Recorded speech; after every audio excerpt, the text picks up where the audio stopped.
Ale.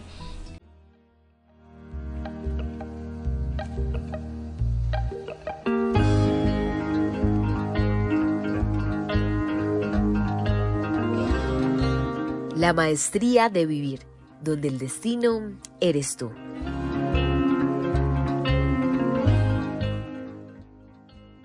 Un viaje a las verdaderas formas del ser humano, donde las conversaciones son el pasabordo para conocer, recrear, desaprender, aceptar y transformar las rutas que hemos recorrido. Y a partir de allí, co-crear un nuevo destino emocional, en el que tú eres el protagonista. Gracias por elegirte como el destino que hace posible la maestría de vivir. Hola a todos, reciban un saludo muy especial. Bienvenidos a nuestro capítulo número 5 de la maestría de vivir, donde el destino eres tú. En este capítulo vamos a abordar nuestra segunda inteligencia, la inteligencia emocional.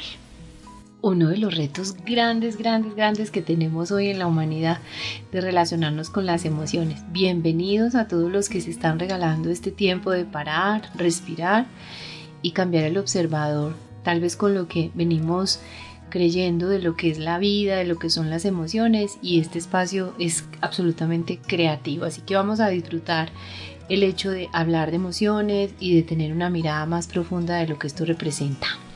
En los capítulos anteriores los hemos anclado con dedos de la mano, así que esta inteligencia la vamos a anclar con el dedo índice, que es principalmente, o lo podemos asociar, que es el dedo con el que señalamos a los otros. Desde ahí, desde el señalamiento, nos salimos de ese lugar donde nos corresponde asumir el interno y dejamos afuera la responsabilidad de lo que estoy sintiendo, y es parte de los aprendizajes que nos deja la inteligencia emocional. Reconocer que lo que yo estoy sintiendo es consecuencia de lo que estoy pensando, y lo que estoy pensando es consecuencia de la información que yo traigo, de mis creencias, de mi formación, de mi cultura, de todo lo que había en el entorno de mi infancia y que de alguna manera ha construido el observador que soy, y eso es lo que a nosotros nos han presentado como ego, personalidad, el personaje. Y qué rico reconocer a través de la inteligencia emocional que estamos actuando en lealtad a esas creencias limitantes que tenemos, y que parte de la inteligencia emocional es aprender a tener una claridad desde dónde estamos pensando, cuál es el origen de ese pensamiento, cuál es la raíz de ese pensamiento, y qué tanto esos pensamientos están sustentados en creencias limitantes. Bueno, y con esa palabra de creencias me encanta porque volvemos como a lo que nos han enseñado. Y cuando nos preguntan por ahí, o nos han preguntado a lo largo de la vida, ¿tú en qué crees?, lo asociamos con la religión, con ese ser superior en el que creemos. Para nosotros es Dios, para algunas personas puede llamarse de otro nombre, pero entonces cuando vamos a hablar de ese creer, muchas veces lo asociamos a ¿tú en qué crees? Si en un Dios, si en la vida, si en... Y aquí lo vamos a desglosar, o vamos a ahondar más en ese tema, y no solo lo vamos a dejar en qué crees como una sola cosa, sino que vamos a ir a eso que de pronto inconscientemente ha estado en nosotros desde la acción y no nos hemos fijado, que es que con toda seguridad hemos creído fielmente en eso, para que a partir de allí podamos empezar a actuar y tengamos algunas consecuencias hoy en nuestra vida. Así es, cuando nosotros miramos nuestros entornos de la vida, el mundo financiero, el mundo social, el mundo biológico, el mundo espiritual y la forma como me relaciono con las emociones, sale, y el resultado no es el que yo quiero, no me siento cómoda con lo que estoy generando en esas dimensiones de mi vida, es importante ir a replantearme un poco cuál es el origen de ese resultado, qué es lo que yo pienso del dinero, qué es lo que yo pienso de las relaciones. Que pocas veces hacemos esa pregunta, pues es como, yo tengo la consecuencia, pero no sé por qué, avanzo con la vida, me vuelvo a encontrar con esa misma consecuencia, me cuestiono, y de pronto el cuestionamiento no es tan profundo, o no encontramos la pregunta ideal, o esa pregunta que nos confronta y nos dice, venga, es que realmente, ¿qué es lo que yo estoy creyendo de eso que está pasando? o qué es lo que he creído o qué es lo que me han enseñado, no literalmente necesariamente, pero sí desde mi infancia, desde mi familia, cómo me enseñaron a mirar cierta situación. Cuando hablamos del ego, estamos hablando de una historia que nos contaron y por lealtad la repetimos. Okay. Porque desde ahí estamos siendo obedientes o estamos modelando un patrón familiar. Okay. Cuando miramos el escenario de las creencias, es importante, Ale, que partamos desde un acuerdo que tenemos con todas las personas que nos acompañan, y es que esto no es una verdad absoluta. Ajá. Y que explorarlo nos permite verificar si esto le da sentido a mi vida y nos permite avanzar. ¿Qué tal si le damos una mirada a esas creencias limitantes? Uh-huh. Que puede ser uno de los principios por el cual yo sustento mi vida, sustento mis decisiones. Si alguno de nosotros nos observamos en esas creencias, podemos empezar a replantearnos y desde ahí verificar si transformar esa creencia por un pensamiento empoderante vamos a cambiar los resultados que tenemos en este momento. Listo, entonces hablemos de alguna de esas creencias que podemos tener y que están limitando esa experiencia humana. ¿Por qué sufrimos? Porque estamos resistidos a aceptar las cosas tal y como son. Ajá. Y parte del sufrimiento del ser humano es que nosotros creemos que vinimos a este mundo a cambiarlo y a cambiar las personas o los entornos que nos rodean. Entonces es importante entender que nosotros no vinimos a este planeta ni a cambiar el mundo, ni a cambiar los entornos, ni a cambiar las personas, porque este universo es un universo organizado con un sistema que de entrada nos muestra la dualidad, la polaridad, arriba y abajo, blanco, negro, la enfermedad y la salud, el bienestar y la incomodidad, ¿cierto? Uh-huh. Entonces, si yo creo que yo vine a cambiar el mundo y a cambiar las personas, estoy sufriendo porque no me estoy haciendo cargo de mi proceso. Entonces, o sea que ahí hay exceso de control. Estoy queriendo controlar el entorno y estoy olvidando que yo soy el cambio que quiero ver en los demás.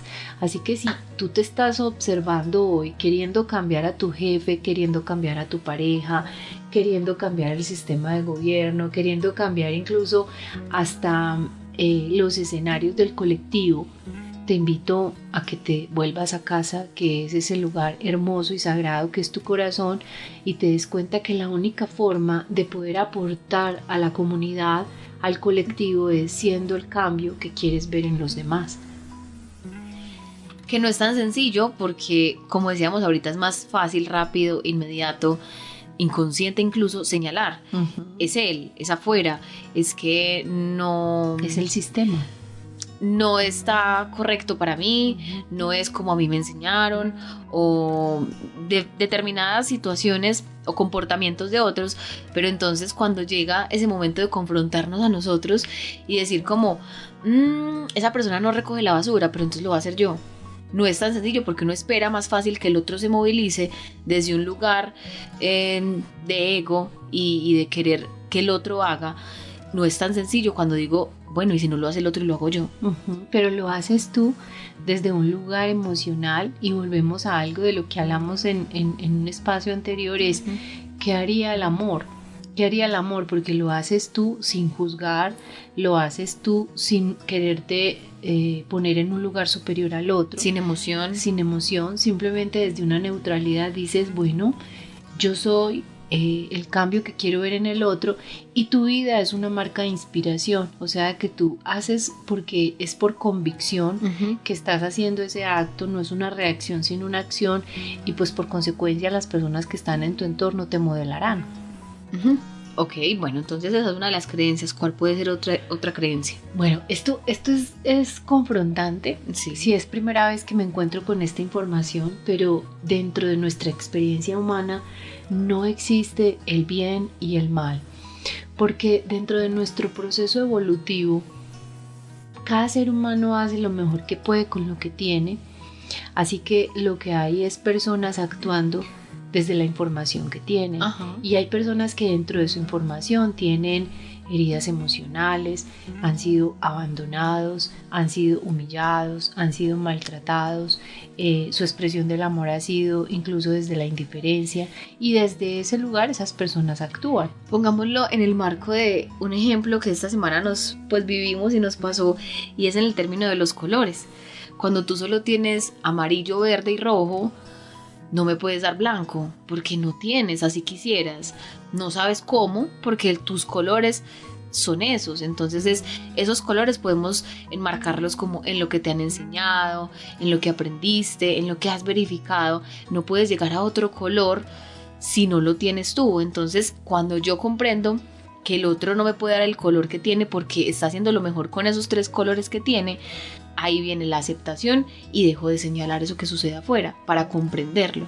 Sí, y que el día que yo dejo de calificar bien o mal, empiezo a entender que el error, que equivocarme, es un proceso pedagógico. De hecho, me gusta mucho, no soy la más experta de la Biblia y pido respeto para quienes son buscadores de la Biblia, pero hay una partecita de Ayúdame tú también, es donde la Biblia nos dice: mira que te mando que te esfuerces y seas valiente. En Job.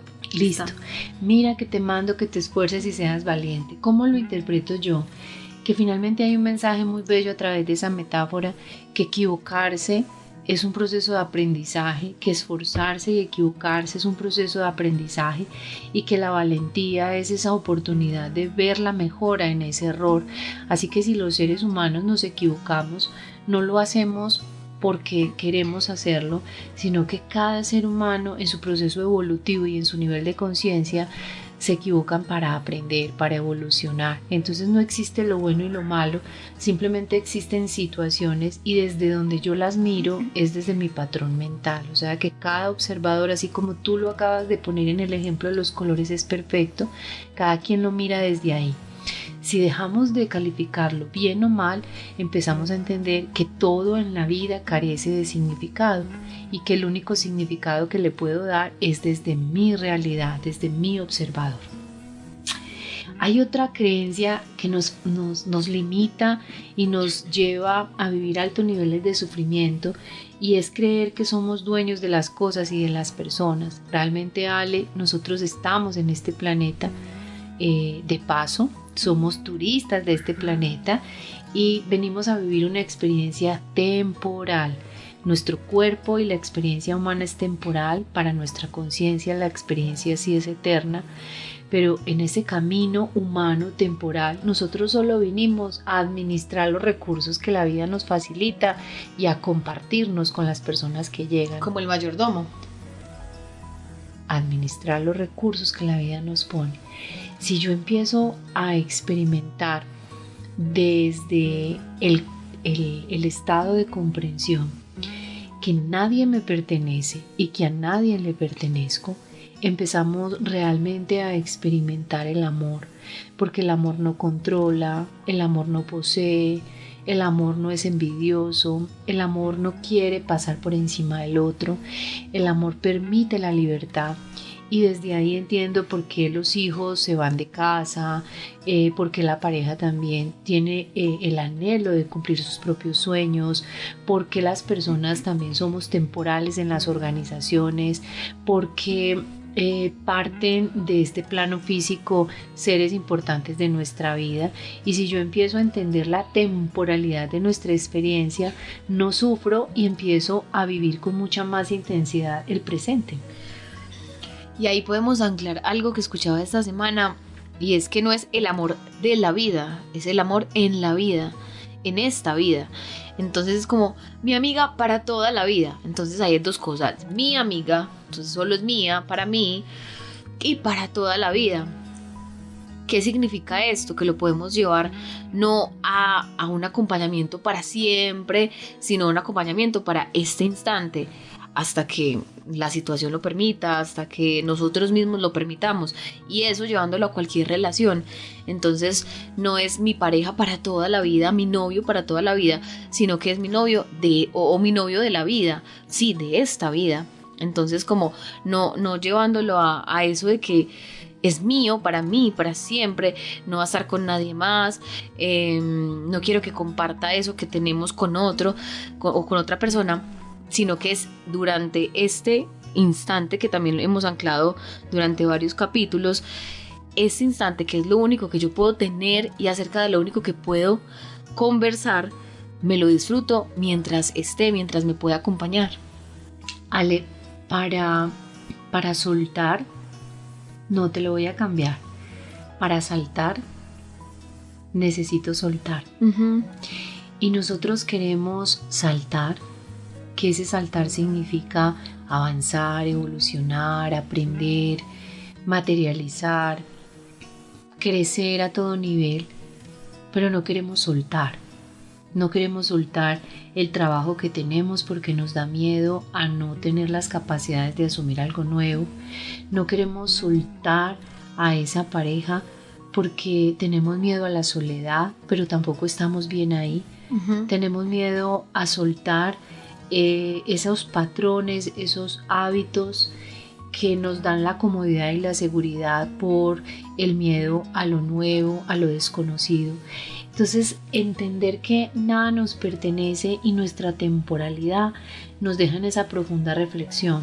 Si queremos saltar y evolucionar, es importante soltar, no poseer, porque desde ahí aprendemos a disfrutar la perfección de cada momento con lo que cada momento nos entrega. Es andar ligeros de equipaje. Yo una vez lo hablaba en algún video, que cuando vemos a las palomas o a las aves, ellas vuelan con una actitud ligera, pues no cargan como una cosa a la otra, como cuando nos vamos de viaje, que empacamos una cosa por si lo otro, una prenda por si llega a pasar, otra cosa por si nada. Pues digamos, las aves vuelan con una maleta súper ligera porque están disfrutando ese momento y no están pensando en qué va a pasar más adelante, sino que están viviendo ese instante ligeras de equipaje. Es que hablar de ligeras de equipaje nos conecta con otra creencia limitante, y es tenerle miedo al futuro y a lo que pueda o no suceder. Y es una mente viajera conectada con lo que no ha pasado, y creo que este es un momento donde la mayoría de los seres humanos estamos en la frecuencia de la incertidumbre. ¿Qué va a pasar? ¿Cuál es ese futuro? ¿Qué va a pasar con mi organización? ¿Qué va a pasar con la economía del país? ¿Qué va a pasar con los sistemas familiares que se están desarticulando? Con lo que yo quiero estudiar, con lo que quiero ser.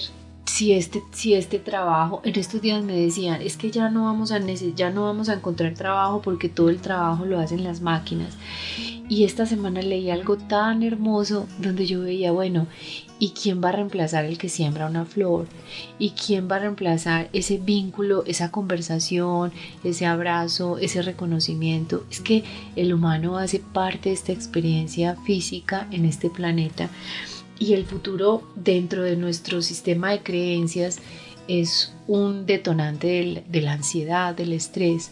El futuro no existe dentro de una mirada del tiempo lineal, pero dentro de una mirada del tiempo infinito. El futuro es la consecuencia de lo que hagamos en nuestro presente. Así que esto nos ancla a la invitación profunda de vivir intensamente la magia del presente, y que en el presente, Ale, estemos siendo coherentes con la pregunta que nos hicimos cuando hablamos de ser una marca de inspiración. Esto que estoy haciendo hoy, me lo estoy gozando, me estoy compartiendo, estoy siendo agradecida y me está llevando al lugar en el que me quiero ver en 1 año, 2 años, 5 años. Esto que estoy haciendo hoy es totalmente coherente con esa mujer que quiero ver en el futuro, porque desde ahí es que construimos el futuro, sin necesidad de tener ansiedad. Bueno, otra creencia limitante, castigar el error. Yo no sé, Ale, dentro de tu experiencia, pero para mí ha sido determinante ver cómo dentro del sistema familiar hemos visto que desde pequeño nos decían, si no hace esto, te lleva el coco. Si no ganas el año, no te trae el niño Dios. No te doy el helado porque no hiciste la tarea. Aprendimos que el error se castiga, y en entornos laborales sí que es cierto el miedo que se le tiene al error. Y por esa presión del error, entonces pasan muchas otras cosas. ¿Por qué? Porque entonces empezamos a mentir, porque ejecutamos procesos, encontramos otras maneras para llegar a ese camino, así esa manera no sea tan sana. Bajo esa presión de que voy a cometer un error, prefiero muchas cosas, huir, hacerlo de otra manera si pase por encima de personas, agredir, de procesos, agredir e incluso huir. O paralizarme, porque no sé qué hacer en el caso de reconocer que cometí el error. Mira que el error es un proceso pedagógico, vuelvo y te lo digo como lo expresábamos ahora. Mira que te mando que te esfuerces y seas valiente, mira que te mando que te puedes equivocar, porque solo a través del error estás aprendiendo. Ahora, si siempre te equivocas en lo mismo, si sigues equivocándote en la misma dimensión de tu vida, con los mismos resultados, ya no estás atendiendo al llamado de la vida, porque la vida todo el tiempo nos está hablando que tus errores sean parte de tu proceso evolutivo, que tus errores te permitan siempre ir a otro nivel, que tus errores te permitan reconocer que te hace falta información, que te hace falta comprender la información, o incluso reconocer que podemos estar siendo resistentes al cambio. Me estoy resistiendo a aceptar que mi hijo ya no es un niño, es un adolescente. Me estoy resistiendo a aceptar que mi organización, en mi empresa, se hicieron cambios para poder permanecer en el tiempo. Incluso pueden haber todavía personas resistiéndose al cambio de lo que a nivel del colectivo se ha tenido que vivir con todo el tema de la pandemia. Errar es la oportunidad de mejorar. A veces en escenarios yo pongo 2 ejemplos que a mí nunca se me olvidan y que gracias a eso hoy puedo saber qué se siente y cómo no hacerlo. Uno, hace como 8 años, cuando estaba empezando en el tema de la comunicación, hice una entrevista con un micrófono apagado. En medio del piloto automático, del afán, del tiempo, de la persona que es muy reconocida en Colombia. Empezamos la entrevista, la hicimos. Y a los días, cuando la estaban editando, la directora me dice como: Ale, mira esto cómo quedó. Efectivamente, la entrevista pues no se podía escuchar, por ende no podía salir, no servía. Afortunadamente, la persona reconocida volvió a Medellín y la volvimos a hacer y listo. Pero en ese momento lo que yo sentí, yo dije, no, esto no puede ser, nadie más se dio cuenta. En fin, todos los pensamientos que vienen con el error y todo el juicio y todo lo duro que uno se da cuando se equivoca.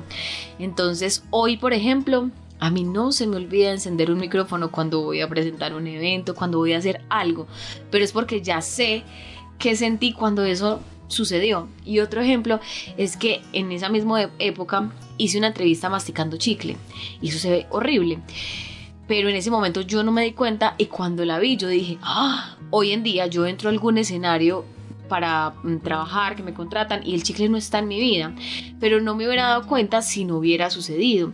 Y digamos que en ese momento, cuando años que han pasado lo veo, no fue tan grave, pero hoy en día sí puede ser más grave.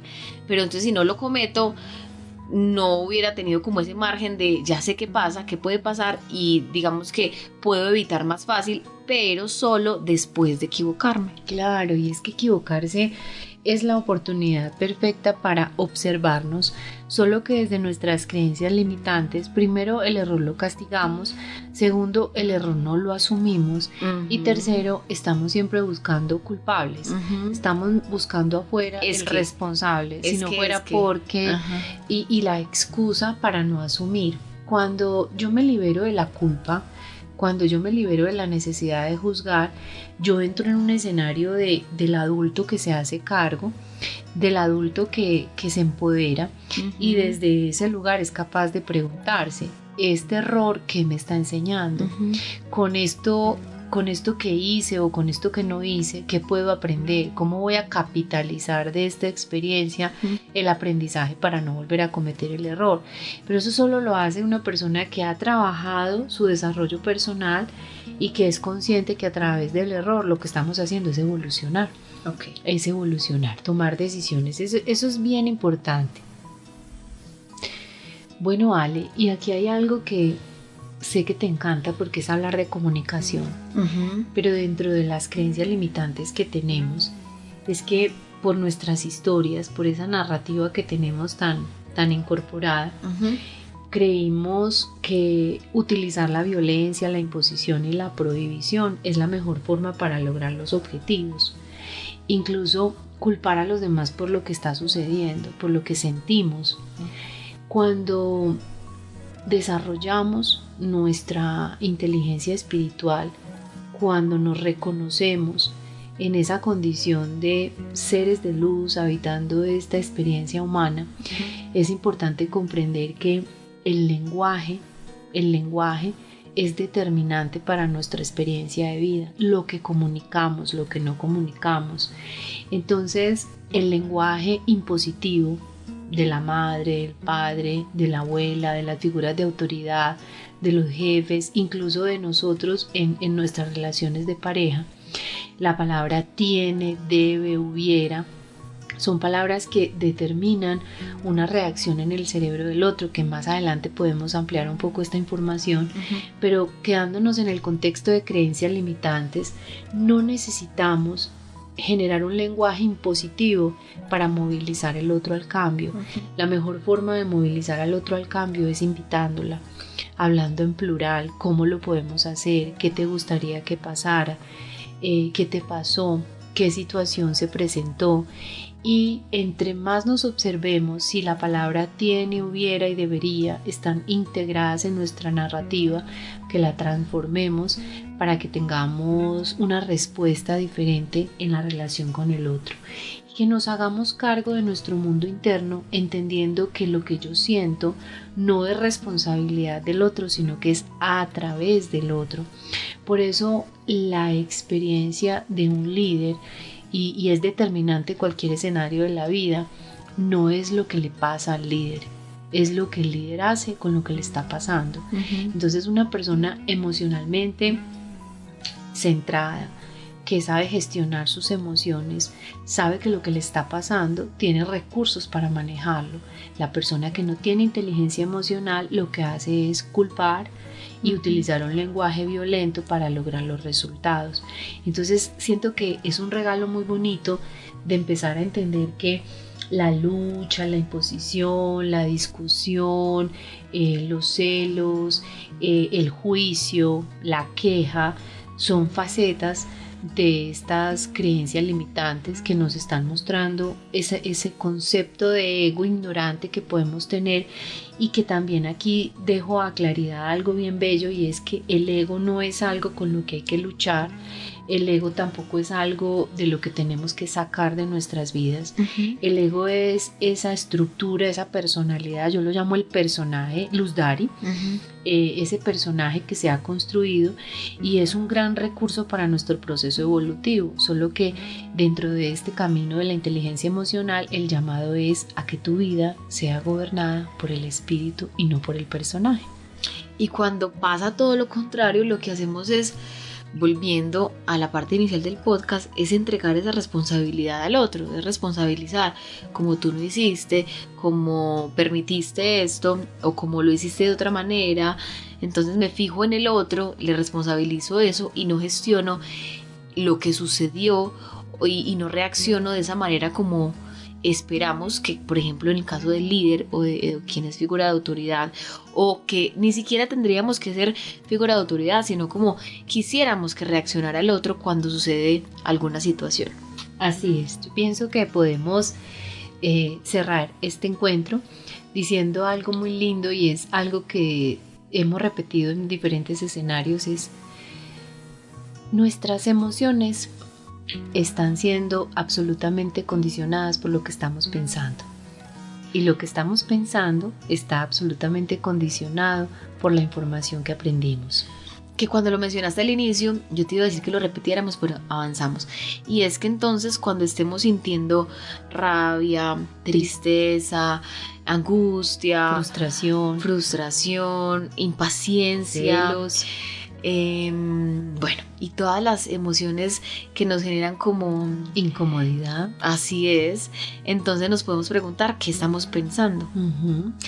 ¿Qué estoy pensando de esta situación? ¿Qué estoy pensando de esta persona? ¿O qué estoy pensando de lo que está pasando conmigo? Porque yo, ¿qué pienso de mí cuando tengo rabia?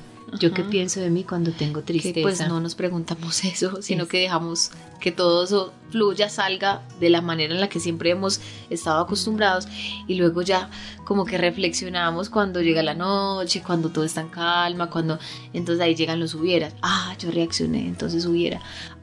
Yo no sé qué, dije algo. Si yo no hubiera dicho eso, si yo no hubiera reaccionado de esa manera. Y ahí es donde viene la culpa.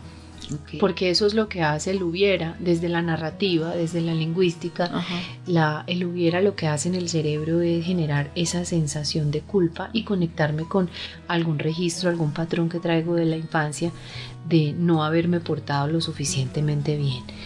Ser el cambio es ser parte de la transformación. Yo soy el cambio que quiero ver en los demás, Ale, y es un regalo muy lindo empezar a comprender que cuando yo renuncio a juzgar, cuando yo renuncio a quejarme, realmente estoy amando y aceptando el quién soy y quién es el otro. La inteligencia emocional lo que me dice es: yo puedo tener una mirada profunda, amorosa de la vida, porque la miro con respeto, la miro con amabilidad, la miro con misericordia, y también sé habitarme en ese cuerpo emocional, sé encontrarme con mis emociones sin juzgarme, sin maltratarme, al contrario, abrazando cada emoción, porque sé que cada emoción me está trayendo un mensaje divino para mi evolución. Ahí está entonces lo profundo que habita dentro de la inteligencia emocional, que la podemos anclar con el dedo índice con el que usualmente señalamos, y creo que a partir de esta información podemos guardarlo un poco e ir a nosotros. Ese dedito rápido se puede guardar, esa manito se puede abrir y llevarla al corazón, y desde ese lugar sagrado, desde ese lugar donde podemos tener coherencia cardíaca, donde podemos conectarnos con lo más puro que existe en cada uno de nosotros, podemos respirar y tener una mirada amorosa hacia ese quién soy y hacia ese quién es el otro. Gracias por estar aquí, por llegar hasta aquí, por escucharnos, por regalarse este espacio que deseamos que sea para nutrición de ustedes y de quienes conocen, para que también lo difundan y lo compartan con quienes aman, para que seamos una mejor compañía y podamos hacernos un entorno más bonito, más amoroso. Gracias, Ale.